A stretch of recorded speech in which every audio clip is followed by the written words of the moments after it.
What up? What up? What up? Thank you so much for tuning in here to this latest episode of As Brock's Football Thoughts, where I am recapping the Cincinnati Bengals victory over the Jacksonville Jaguars, where the Bengals got their first win of the season and have improved to 1-2-1 on the year. Simply just it's a great day to be a Bengals fan right now, as from the mortal words of Alan Cutler. This is a great day. A win's a win. This was a tough victory. One that the way the game was going, the way the team was playing, you kind of questioned whether it was going to happen or not. But the Reds, geez, I'm so messed up here right now. I'm so jacked up. But overall, the way the Bengals got it done, came away 33-25. Like I said, improved to 1-2-1 on the season, where the Jacksonville Jaguars fell to 1-3 on the season. Some of the big highlights in terms of the stats. Gardner Minshew for Jacksonville was 27 of 40 for 351 yards, 2 touchdowns, and an interception. James Robinson was the guy, really offensively, especially on the ground, where he rushed 17 times for 75 yards, an average of 4.4. Gardner Minshew, he ran twice for 9 yards, and then Laviska Shenault for it was 5 yards on 1 rush. DJ Chark was the guy for Jacksonville in the air. He had 8 receptions for 95 yards.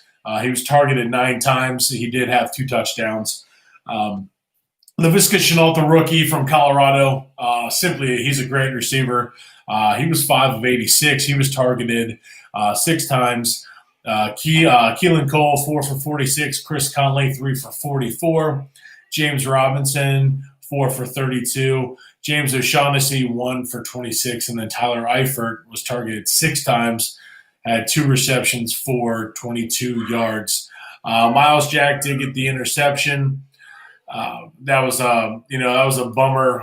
That's going to sadly fall on.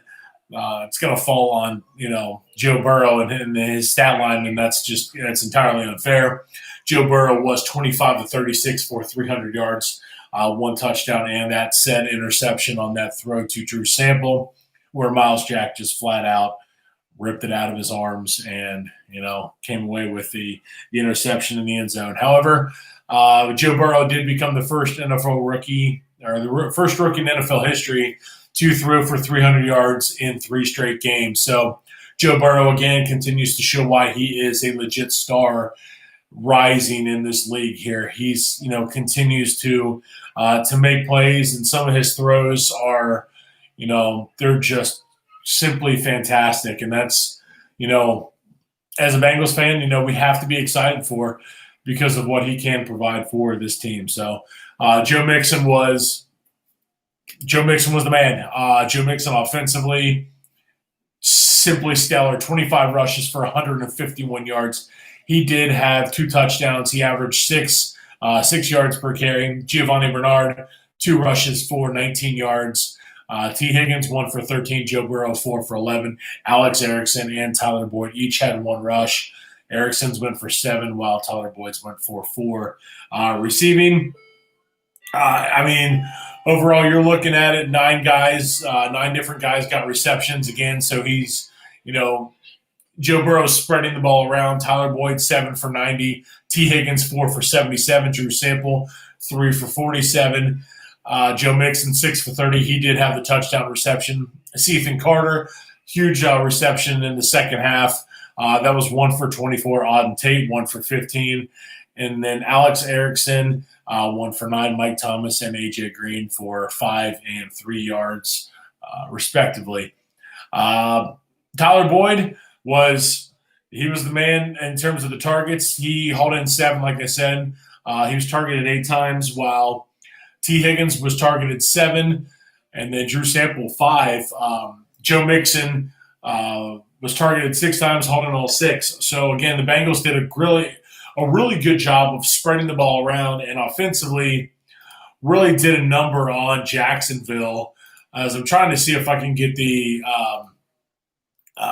the basically like the stat sheet to come up here from NFL.com, and of course it's not going to let me. So that doesn't really quite help me out here. But in terms of the game, the first quarter, it came.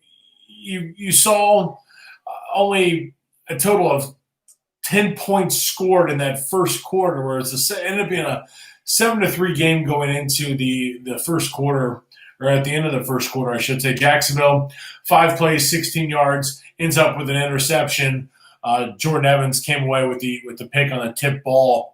Bengals get the ball, go 3 and out, end up having to punt. Jacksonville gets the ball back. They go a total of 4 minutes and 52 seconds on a 9-play, 45-yard drive, which culminated in a missed field goal. The Bengals, get the ball back. They go 9 plays, 55 yards, and they take 3 minutes and 57 seconds, off the clock there, and it culminated in a 35-yard field goal by Randy Bullock, giving the Bengals a 3-0 lead. Jacksonville gets the ball, and they go 5 plays, 40 yards in just over 2 minutes, and it ended up being 2 minutes and 20 seconds, officially, where it ended up being a touchdown pass to Shark from Gardner Minshew for a Jacksonville touchdown on an 11-yard pass, giving Jacksonville the 7-3 lead. Bengals have a chance. They go 12 plays, 83 yards, right down the field, taking 6 minutes. And again, that was the pass where Joe Burrow threw the ball to Drew Sample, and he just had it just muscled out of his hands. This was a big point here in the game, because I think if the Bengals come down and they take the lead, at 10-7, then you're kind of you're kind of putting yourself in a pretty good spot, seeing exactly how things are going to play out. Jacksonville with the 7-3 lead, they go 11 plays, 66 yards, and takes 5 minutes and 36 seconds off the clock there, and they get a field goal. Rosas with a 32-yard field goal. They take the 10-3 lead. So then you're like, okay, now things are starting to get a little down. You're kind of figuring out, is this going to be really what we're, accustomed to as Bengals fans? Is this going to be a typical Bengals loss where, it's things are just aren't going to go our way, or how's this going to play out for us as Bengals fans? It's just, it starts to creep into your mind as, things just, again, aren't going to go our way. And Bengals get the ball back, and they go right down the field. 9 plays, 75 yards, 2 minutes and 49 seconds. And there you go. They score a touchdown, shotgun, Joe Burrow in the shotgun formation, throws a short pass over to Joe Mixon for 9 yards. He hurdles the defender into the end zone. They tie it up 10-10. You're like, okay, 56 seconds left. Let's see what the Bengals can do. Well, sure enough, the defense again lets the opposing offense just knife through them like a warm knife going through butter, as Jacksonville goes 8 plays, 73 yards in 53 seconds. Now, granted, the Bengals they did a good job of holding them to a field goal. However, that means the Bengals have given up points in – we got to find the stat here of this, which was stunning to me, that the Bengals had given up – let me pull it up here real quick. They had given up points at the end of –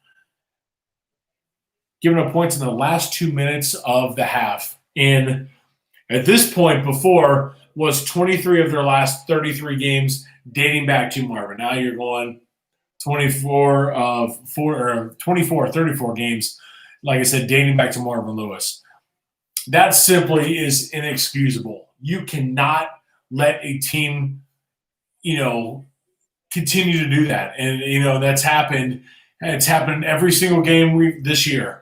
Bengals have given up points in the last 2 minutes, of the half. And then they give up the tying touchdown last week with just a few seconds left against the Eagles last week. And then, that's something simply, it's inexcusable. And,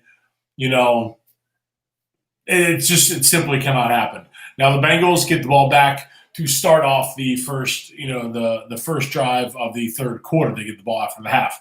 They go 5 plays, 75 yards, 2 minutes and 31 seconds off the clock. Joe Mixon, right side, 34-yard touchdown run.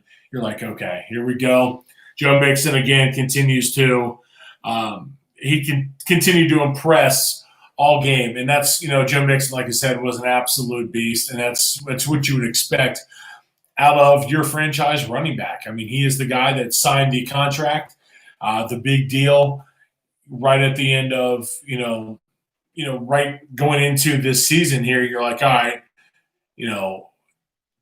the positivity you're bringing in with Joe Mixon, you're kind of like, all right, here we go. And again, he proved it today. He goes, 25 carries for 151 yards. Boom, that's what you're talking about.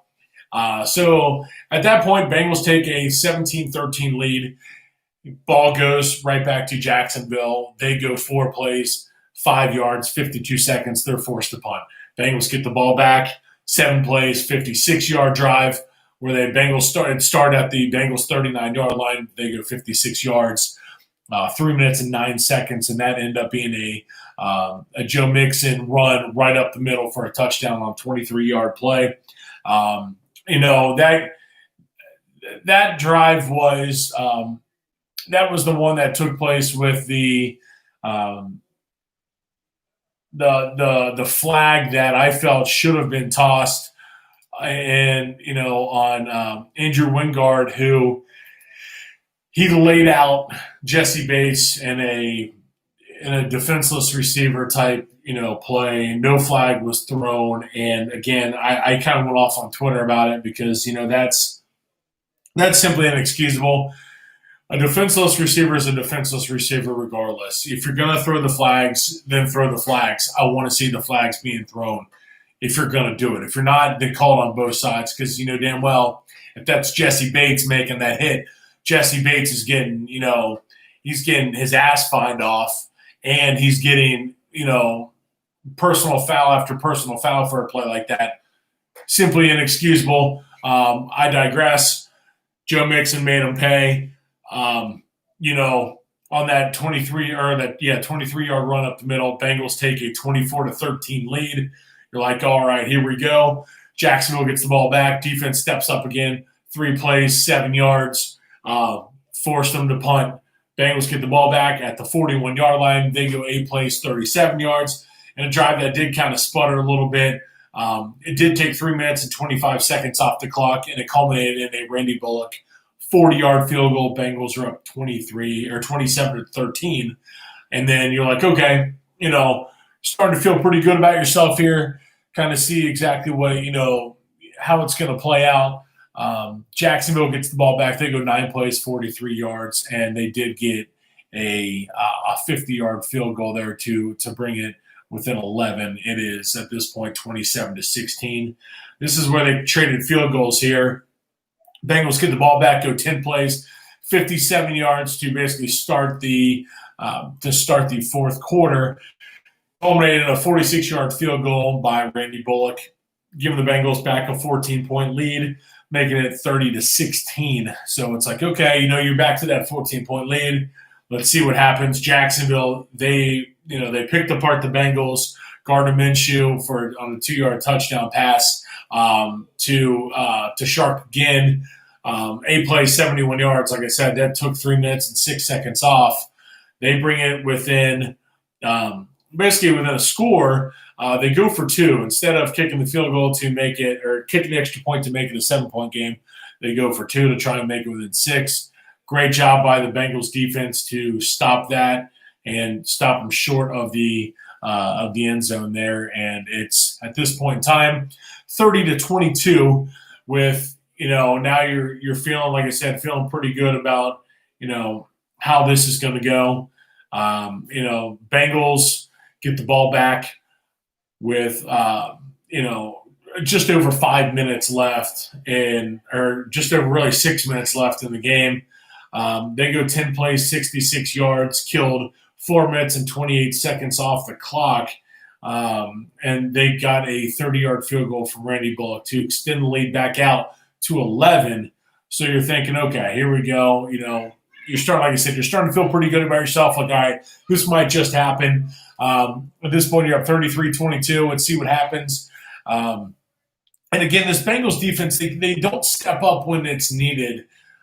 In crucial situations like this, Jacksonville gets the ball back, and they go 6 plays, 63 yards in just over a minute and 30 seconds. So it was a minute and 38 was the official time of the drive before they killed off, that time off the clock and got a 30-yard field goal. Horrible time management by Gardner Minshew and the rest of the Jacksonville Jaguars offense there, where they wasted way too much time and left it, to an onside kick with 8 seconds left, and it was recovered by the Bengals after, like I said, Rosas got the 30-yard field goal to put it within 8. Bengals again had a chance, but the Jacksonville Jaguars again had a chance if they would have recovered the onside kick, but they failed to do it. Bengals recover, and Joe Burrow takes the snap in the victory formation and gets his very first National Football League victory as a member of the Cincinnati Bengals, and the Bengals do improve to 1-2-1. And like I said, in what was a solid game put forth by the Cincinnati Bengals, and you got to give credit where it's due. Offensive line did a great job not allowing a sack. I'm still waiting on the it'd be kind of nice to have the stats come up here, the official stats from the Bengals, or from the NFL, but unfortunately that is not to be the case here in this game. But again, the Cincinnati Bengals got the job done when needed. Granted, it was against a Jacksonville team. Let's face it, Jacksonville's not very good. Plain and simple, they're not good. The Bengals had to get the victory here. They don't get the victory. Plain and simple, they go 0-7-1 before the bye. As a team, you can't afford to have this happen. You're wasting valuable time with Joe Burrow as your quarterback and, failing to get results. And, and that's just something, like I said, you simply cannot afford to have happen. This team, week in and week out has driven us nuts. I was unable to do a recap last week of the Eagles game, so I didn't get a chance due to some technical difficulties on my end. I couldn't get anything to record for me, so I was just unable to get one done. And so I wasn't able to react from that game, which is kind of good because that was maddening in a game that you come out and you fail to to get a victory in a game that you should have won. Now, if you look at it, let's be honest here. If the Cincinnati Bengals, if they come out and they play even remotely, better football offensively, especially from the offensive line, they're no doubt no worse than 3-1 at this point in time. They could be 4-0, depending on, that Cleveland game could have been a toss-up if the offense would be able to, to get the job done. But, let's face it, Cleveland's legit. Cleveland just handled Dallas today 49-38. Granted, they gave up 38 points, so defensively you're kind of like, you don't really know how to, how to handle that part of it. But, overall, this Bengals team, if they play even remotely well, like I said, they're in a completely different point of this season. They're not 1-2-1. They are at bare minimum 3-1 on the season, and you're feeling pretty damn good about yourself. As you're hanging up at the top of the division with Pittsburgh, with Baltimore, with Cleveland. I mean, a loss here effectively would have put the Bengals out of any division contention whatsoever. Because let's face it, next week you're fighting an uphill battle against the Baltimore Ravens. That team is no joke, and they could easily, put a thumping on you. They beat the Washington football team, 31-17 today. So your two divisional rivals, came away with victories. Now the Pittsburgh game today was postponed and it was rescheduled I believe for like week 7, I think is what it was, if I recall, due to a couple positive tests. I use the word couple loosely on the Tennessee Titans, but you know, this Bengals team again, it's you look at the way they played today, and you're going to kind of get a false sense of hope. Because let's be honest, like I said, when you're playing a team that's in Jacksonville that is not very good, like I said, plain and simple, they're not very good. You're playing them, you're going to get that false sense of hope, from a victory like this. And that's the part to where you kind of got to pump the brakes on. Am I happy? I'm happier than hell right now. I'm jacked, because let's face it, being a Cincinnati sports fan, it sucks. It flat out sucks sometimes because of the misery we experience year in and year out. I enjoy, doing the blogging and podcasting that I do and covering some of the Cincinnati sports teams that I do. I enjoy the hell out of it. I love it. I flat out love it. But my God, it can really wear you down. You go from FC Cincinnati, who are a complete and utter gong show, to the Cincinnati Reds, who all the hope going into the playoffs and they completely fall flat on their face, to the Cincinnati Bengals, who they've got one of the great rising stars in this league, and you potentially come out winless. That's not the case. At least, like I said, you have some hope, some positivity going out of this game moving forward. You can see Joe Burrow and the happiness there as he's giving all of his offensive linemen, the high fives and the hugs, everything like that. That means a lot to him. He deserves it because Joe Burrow flat out is like I said, he's a rising star in this league. There's no other way to put it. Joe Burrow is, like I said, he's a rising star and one that cannot be, he cannot be overlooked. I'm trying to go through here and see some of the stats. Like I said, unfortunately, the NFL is really slow in loading up their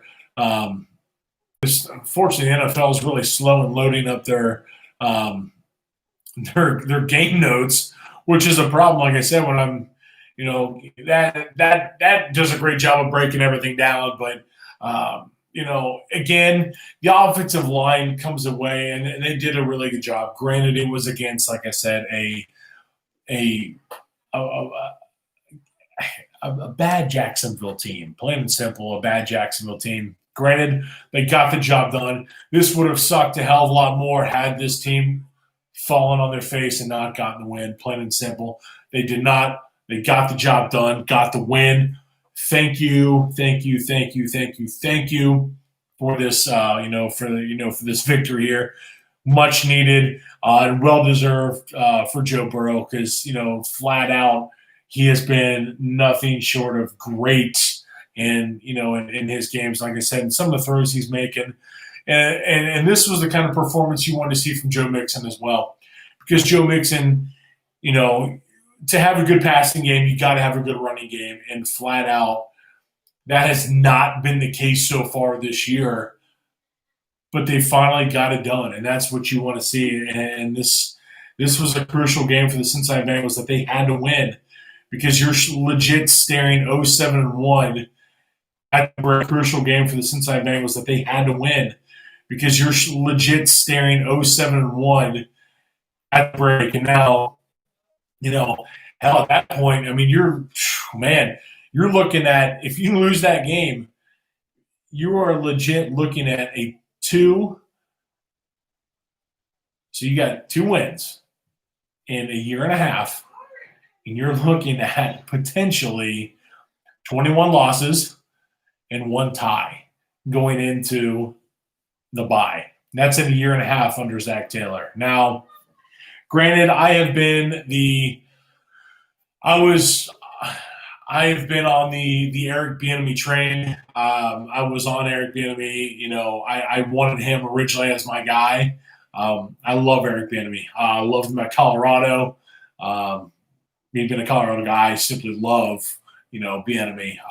And then you see what he, when he was here as a running back for this franchise, Bieniemy, I loved him. I simply loved Eric Bieniemy. Would love to see him, here as a head coach for this organization. This is a big win for Zach Taylor and company. Let's be honest. This was much needed for him. This was something, like I said, it had to happen as well.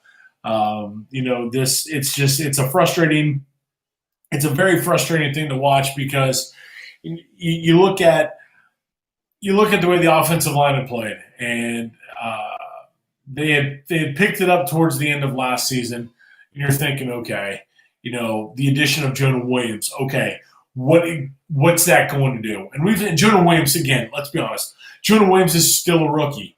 He did not have any preseason games to play in as well, so he's technically, he's still learning, on the fly as well. Same thing with Joe Burrow.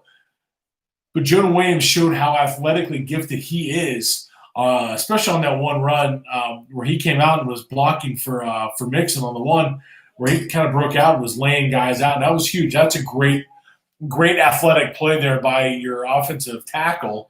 That's something you needed, as the team there. And, the Bobby Hart thing, people are wanting Bobby Hart to go. Guys, let's face it, it's not going to happen.